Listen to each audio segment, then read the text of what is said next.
We are all done at the sale for the day. Quite an end. You know, it's funny how things go. We went over to Cameo Hills a couple of times over the last 2 days, and we're pulling out horses. And really, I didn't think there was a necessity with the prices of the Captain Corys. It just didn't seem like there was a necessity to pull out the sister to Brickhouse Babe by Captain Cory. It just made no sense to me that we would waste our time bringing her out. She was out a number of times. I've seen her, saw her walk up there. She's a beautiful filly. Her video looks nice. It just never dawned on me that we would be able to buy her. And quite frankly, I really wouldn't have if Amy wasn't waiting to... It's true. I like the filly too. The horse number 592. Is it 592? The horse's name was Frigg. It's a great name.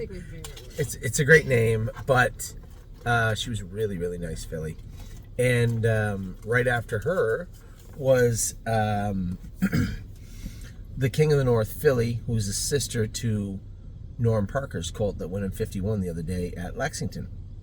So right at the end of the sale, there were some nice horses. And I've been pretty patient. I mean, love of God. 36, 78, 98, 146, 261, 289, 317, 425, 59, 597. So as I said in the broadcast, it seems like every 30 or 4 horses I lose my patience to buy a horse. But a great group of horses. I've talked about them and talked about them and talked about them. The pickups from today were right on. Listen, I was the underbidder on one colt I really liked, and nowhere near the one that I liked the most was the Sweet Lou that went for 270 something, I think. And I want to say that I was nowhere near that, but I don't even know that I actually got my hand up, to be honest. I think somebody said Linda Toscano had bought the colt. Really, really good looking colt. And we didn't get him.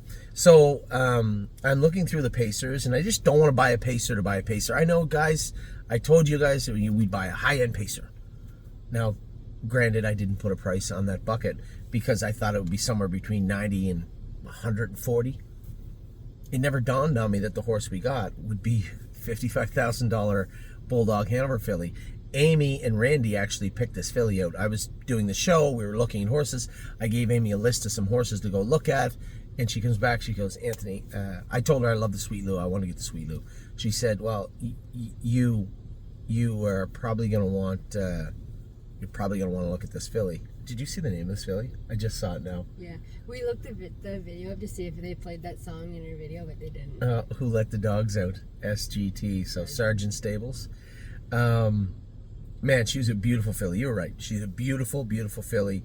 And a deep, very, very good family also. Amber Amaretto is in the second dam. The mother, a rock and roll dance, had $300,000 made life. 3 previous foals. One of them was a Stay Hungry with a mark of 53 and 2 on a 5/8. The other one took a 2-year mark of 57. The other one took a 2-year mark of 54 and 3 also. Then 57. And this one, TH Too Many Nuggies. Oh my God, what a terrible name. That one. What's that? TH, isn't that Terra Hills? Oh, I think it might be. I don't know. That's a cattle wash that is 2 now and is not racing. So this was a really, really good looking filly in her own right, aside from her family. Checked all the boxes of what we were trying to do and what we wanted in the filly. Her video was nice, but she is gorgeous in person. So I didn't know what she'd bring. I looked at her pedigree, I looked at her video, I looked at the horse and I said 70, 75,000 maybe, I don't know. The Bulldogs are selling pretty strong, and I knew I couldn't possibly pay 6 figures for her, but she was a really nice filly, and we ended up getting her for $55,000. So I was pretty happy. It wasn't, I'm not going to overpay. It's not like I'm going to say, could you just run her up a little bit because she's supposed to be, 80 or 90. This was a filly that I thought could bring that type of price tag. We ended up getting her for $55,000. And no hard feelings. I tried my hardest. I bid on 5 or 6 high-end horses other than Who Let the Dogs Out SGT. And we ended up underbidders on 2 of them, maybe 3 of them. And a couple of them we were nowhere near. They just took off.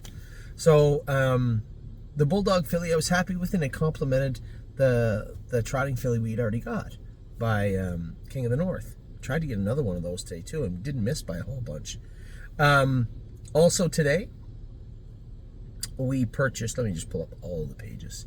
So this was a horse I loved. The next horse was a horse that I loved.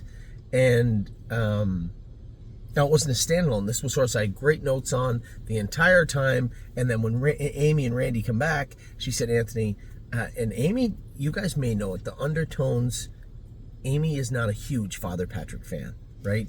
Not a huge Father Patrick fan. I'm indifferent. I like all the horses. You know, just show me the horse, whatever. You break the horse, we'll train it down. If it's good, it's good. If it's not, it's not. I know Memory and Imagination was a Father Patrick. We've had good Father Patricks, but they can be a little moody, a little cranky sometimes. So I was flabbergasted when Amy came back and told me that the horse she really liked was number 559. But it looks like a chapter 7. Oh, well, I don't think that makes it a chapter 7. It doesn't. Pilot Caviar 559. Now, here's the coolest thing about this filly. She's got this smaller frame and these long legs, and she's going to have a big rump on her, too. She's got a lot of growing to do. When was she born? She's March 21st. This is the sister to Champagne Problems. Champagne Problems got 645,000 made, 50 and 2 she has trotted. She is a tactical landing, and this is her Father Patrick sister. How many is... You don't like Father Patrick's? Somebody else. Who? Champagne Problems. Why doesn't she like Father Patrick's? Her trainer doesn't. Oh, yeah, right. Yeah, no, she doesn't. You're right. So Champagne Problems, The Muscle Hill, Rock My Muscles, Southwind Chardonnay. I remember this filly being a nice filly, but she only made 42. Maybe she got injured. And then you have Pine Chip and the... Oh, Big Fred will be so proud of you, Amy. Pine Chip? Pine Chip is in the family. Mr. Pine Chip made 635,000. He's in the second dam. Mr. Caviar. How much did he make, Mr. Caviar? Only 115. But some really, really good pedigree. Some really, really good horses in this pedigree. And aside from all that, her video's great. She's a beautiful filly. I really liked her. Now, I saw her briefly on day one. I marked her a little bit lower, actually, than 42. But after taking everything into consideration, talking to Amy and Randy about the filly, I moved my 38 to 42, and we bought her for $42,000. Now, I waited, and I knew we couldn't buy Frigg. I knew there was a 0% chance. You knew it. Captain Corey fillies were exceedingly difficult to purchase in the sale. Now, I'll trump all this by saying your husband did right. And last year, we bred 5 mares to Captain Corey. I put all the chips in the middle on Captain Corey last year. Let's be serious. We were both freaking out when we... No, we weren't. You gotta let it play out. Until gotta let it play out, Amy. Gotta let it play out. I put all the chips in the middle. We bred as many mares as we could that crossed or weren't in full or we didn't already have contracts for. 5 trotting mares were in full, and we have 5 Captain Corey weanlings on the ground. Globe trotting. Eyes of 10. Yeah. Path of Totality. Eyes of 10. Eglarium. You sure she was one? Yeah. Who was the other one? Who's the 5th one? 5? Wasn't State Pride? My Jazz. I believe you're right. I believe it was My Jazz. Those are 5 dandy mares to have these Captain Coreys. So we ended up with all the horses. Amy, so Frigg comes in, and shockingly enough, she goes, what'd she bring? $70,000. I think we were out at like 50. And Doug Schneider and his wife and daughter were bidding on the horse right over there away from us. And I was like, they were already going higher than us anyway, so it didn't matter. They ended up with Frigg, I believe. And the next horse in the ring was the King of the North Filly. She went for like 107, I think. She was beautiful too. That's the sister to Norm Parker's colt that just won the, what's it called? The one that just went by the Bluegrass. You're right. Thank you. So I'm looking, and I look out the door, and here's this gorgeous horse walking, 2 of them back to back. One was a colt, one was a filly. 596, didn't have as much pedigree, and he still bought pretty good money, but a lot more than I was willing to pay. I was thinking bucket horse, and there was no buckets for him. Then 597 comes in the ring. I look at Steve, and I look at Rob and Todd and everybody that's around. I said, what do you think? We all thought, doesn't she have to bring... She's the last horse of the day. It's what, 7 o'clock, 7:30? It's late. It's been a long session. There's not that many people around. But as Amy said, somebody's waiting around for something. There's still lots of people around. I bet you there's more people around for the last horse today than there was yesterday. Yeah. So she goes in the ring, go back and forth and back and forth. I don't know whether they're going to protect her, the farm. I don't blame them. This is Brickhouse Babe's sister by Captain Corey. Which This I mother... would never know who Brickhouse Babe was, probably, if I wasn't. Well, because you knew her there. from when you were there. Yeah. But there's a mare that made $346,000, right? Winning 54-1 is a 2-year-old. She was a tank. She trotted in 51-3. She's got a brother, Share the Wealth, took a 2-year-old mark. These are all 2-year-old marks. 2-year-old mark, 56-3, 200,000 made. Rich Uncle, there's one of the lower ones, $44,000 in Royal Bred, 10,000 in Cantab. That must be the latest one, right? If I'm not mistaken. Take My Picture. I remember that horse. I might have drove that horse once for John Drennan. What a nice horse he was. That was a million years ago. And Civil Action down. This is a great, great, great, great family. I was so surprised. It became clear around 62, 65, 67, 70 that there was a good chance I was going to end up with this filly. And we did. A Captain Corey filly. We haven't been able to acquire any Captain Corey fillies or colts in the entire sale. Well, and Brickhouse Babes. And First yes, foal. Brickhouse Babe's first foal, you might say, well, it's a good family, but Brickhouse Babe herself is a broodmare now. Her first foal sold yesterday. It was a green shoe, and it sold for $80,000. Now, I know there was some high-priced green shoes in the sale, so somebody's going to come back and say, oh, the average for green shoe was way higher than you think. There was only like 7. Yeah, and one of them went for $80,000. I'm sure it was $80,000. Like so far, I don't know about the rest of them. So the sale has been good. Only one problem with the sale. I didn't get the buckets filled up yet, right? We have all these higher end horses. Now the filly bucket, I think part of it makes sense. Just bear with me for a second. I have Highland Fire and Ice, Exkey, Superway. I might be able to work this out actually. I forgot about Superway. So the fillies bucket is made, and by math alone, it was simple. It went to Frolic, who Amy's mom wanted a piece of all people. Shelley, happy to have her aboard. Just a beautiful mare, and everybody loves her that even touched her. That was around us. Second was Juju Me. This is a horse that I love. This is Juju Be's sister by International Money. Was 49,000. So 47 and 49, I'll help you out, is 96.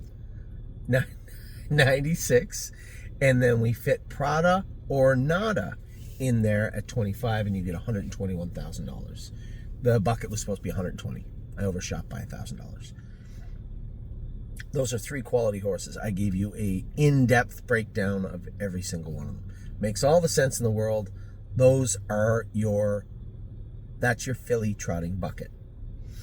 Your standalone pacer, your high-end pacer. And I think it's important to note, don't write yourself off. Don't say, well, she's not really a high-end pacer. Well, no. I was the underbidder on one for 180. I was the underbidder on one, my favorite horse. The same farm, by the way, Sargent Stables. Number 42 on day 1. I was the underbidder at 200. I was not the underbidder on the Sweet Lou. I bid on a number of other horses that I thought were quality horses, and we did get one that was a quality filly. Wait until you see her in person or on video. A very, very nice filly. That's going to be your high-end pacer. So now we get 2 done. Here's where it gets a little tricky. We don't really have another, the main bucket. Who are we going to put? How much was the main bucket? Main bucket was supposed to be 2 or 3 horses, but to be fair, there wasn't a ton of main bucket shares sold. So I don't think anybody will mind being moved around from a main bucket into a standalone horse if we put any of those horses. The key was I wanted to get the flyer bucket done. I forgot about Superway. Superway was $48,000. I thought he was a little cheaper. $48,000. That's not going to work. So we could put the main bucket together. Listen, I'm going to make it as simple as I can. I am going to patch together a main bucket, a filly trotting bucket, some standalone horses that we can all buy shares in. A lot of them are still bought. They're already bought.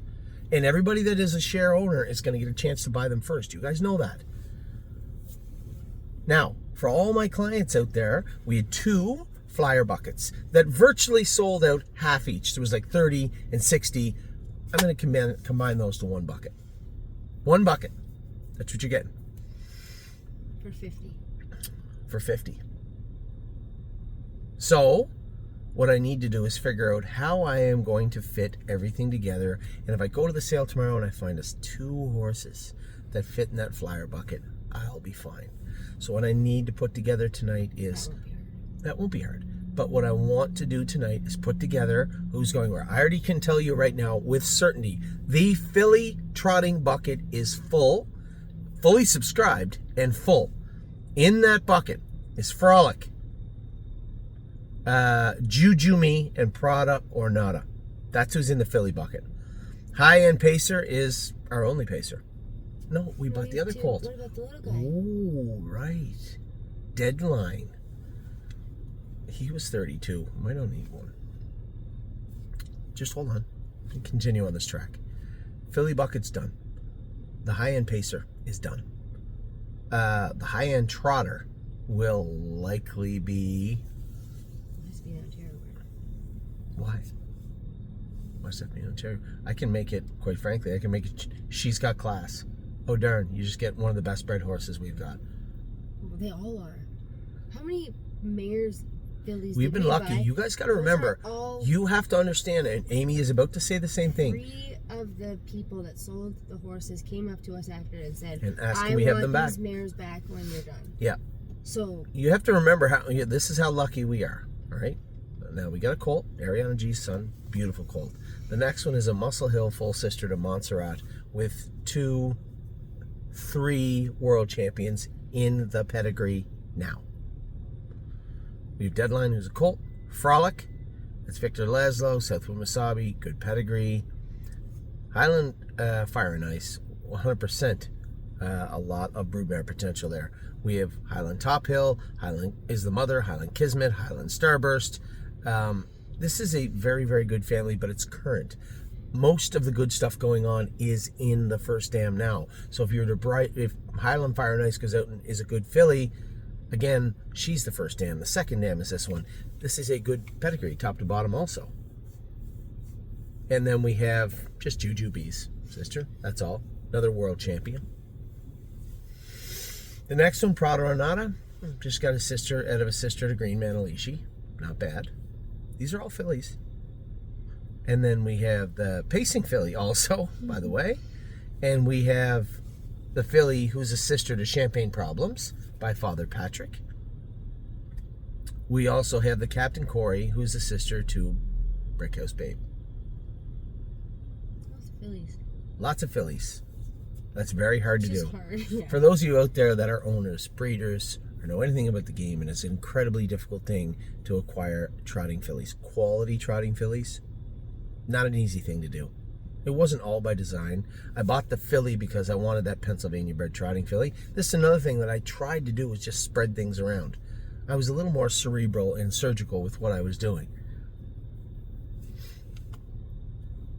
Pennsylvania trotting filly, Pennsylvania trotting filly. Is she dual eligible, the last one? No. Both are Pennsylvania trotting fillies. Then we have Ontario and Florida. I think we'll just stay in Ontario. Then we have... Did Randy tell you about his horse that's going to Florida? Who? 3 legs of 8, and then a final for 20. There's 3 horses eligible, and one of them's not qualified. Yeah, they end up being walkovers, a lot of them, yeah. But you know who's eligible in Florida if we send her there? Is Blue Rare. Yeah. The Jujubee filly is Pennsylvania and Kentucky, so we have a Kentucky filly with the chimpanzee. We have Ontario pacing filly. We have 2 Pennsylvania trotting fillies. We have the Kentucky filly, as I just said. We have another trotting filly with international money, Kentucky and Pennsylvania. We have the King of the North, which is Ontario trotting filly. We have Frolic, who's a tactical landing New Jersey trotting filly, New Jersey only. We have an Always Be Mickey, which is Pennsylvania and Kentucky pacer. we have the Muscle Hill, which is New Jersey and Kentucky trotting filly. And then we kicked off all of it with a New Jersey and Kentucky trotting colt. So a pretty good run, pretty good swath of staking. But one thing's for certain, a lot of talent in our shopping bag, so to speak, in Kentucky. Now, I will finish off exactly rearranging everything, but in my head, as I say it out loud, it looks like what we're probably going to be looking for is 1, if not 2, just bucket horses tomorrow. Doesn't seem like a hard thing to do. It's been a great sale, everybody. I appreciate everybody, all the emails. If I haven't got back to you yet, I truly apologize. We have been swamped running around. It's hard for me to stop focusing on the sale, to sit down and write emails. So they've been piling up a little bit, and I do apologize for that. I'll get them all taken care of tonight. I'll respond to everybody. If you sent me an email and said, hey, Anthony, don't forget, can I get this amount of shares in this horse? You know, all of our bucket people, really just everybody, please make sure you circle back with me, because nothing bothers me more when I misplace an email or when I don't answer a message and I forget to get somebody shares and then they text me and say, hey, can I get shares of that horse? And they're already gone. That does kind of bother me quite a bit. So hopefully that won't happen this year. As I said, very happy with the way the sale went, very happy with the horses we got. I couldn't be, are you happy? Mm-hmm. Couldn't be happier. I know you wanted Frigg, but Frigg wasn't gonna happen. Frigg. Take care, everybody. We'll be on the prowl again tomorrow. We'll be up. I might sleep in a little bit tomorrow. Tomorrow's not as stressful a day. We get a whole sale full of horses just to pick 1 or 2 out of. It's not that hard to do. So I will talk to you soon. Have a great rest of your evening. Have a wonderful rest of the week. I will be in touch very soon.